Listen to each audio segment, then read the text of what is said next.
Welcome. Students have long dreaded the following initials, APA. Does hearing the letters APA bring you to your knees with worry? Do you completely dread creating your citations? Today we will give you a resource to overcome your fears of APA formatting. Get ready for some more pointers that are going to be a lifesaver, trust me. With this lesson we will have you moving to the beat of your own drum, and your new tune is going to be rockin'. Let's learn more about the reference and citation generator right now. In order to log into the citation generator, go to the main university library link located right up here at the top of the page. Next, select the Center for Writing Excellence link right here. Next, you will want to click on the Visit Tutorials and Guides link after entering the Center for Writing Excellence, right here. Finally, grab your hard hat and tool belt and get ready to do some work. Select the reference and citation generator link right here. The page that looks like this will populate for you. You will then want to choose the How to Use link if you want to learn more about this resource. If you read these tips, you will gain some really radical insight on how to better use the system. Here comes tip number 1.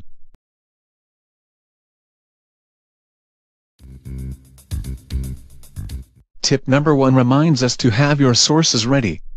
This will help us locate the bibliographic data that we will need to enter into the generator. Tip number 2 reminds you to alphabetize your sources. The references page will always need to list the sources in alphabetical order. Tip number 3 is to identify your source. Are you trying to cite a book, a website, or another type of source? Each source must be formatted to meet the APA requirements. Tip number 4 reminds us to decide whether a source is print or non-print.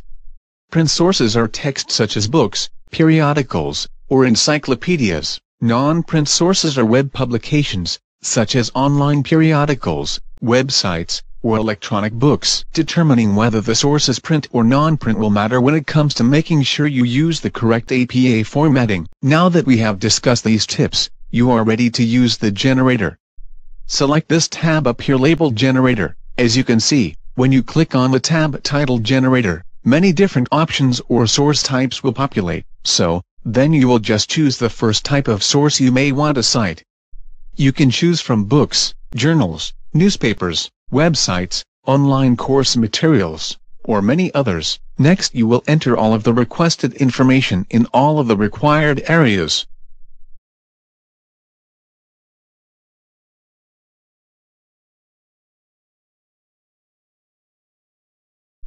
After entering all of the appropriate information, you will hit the Submit button on the bottom of the page. Upon hitting the Submit button, the magic happens.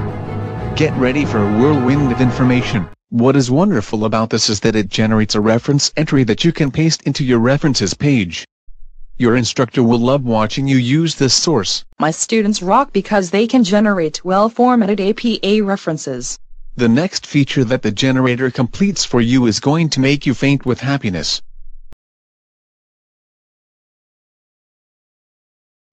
Down here, you can see that the generator has generated 3 different ways you can appropriately insert in-text citations into your work. Again, if you use these examples generated for you, your instructor is going to be so happy to see you use good APA formatting. I am crying tears of joy because my students feel so much more confident about using APA formatting in their work.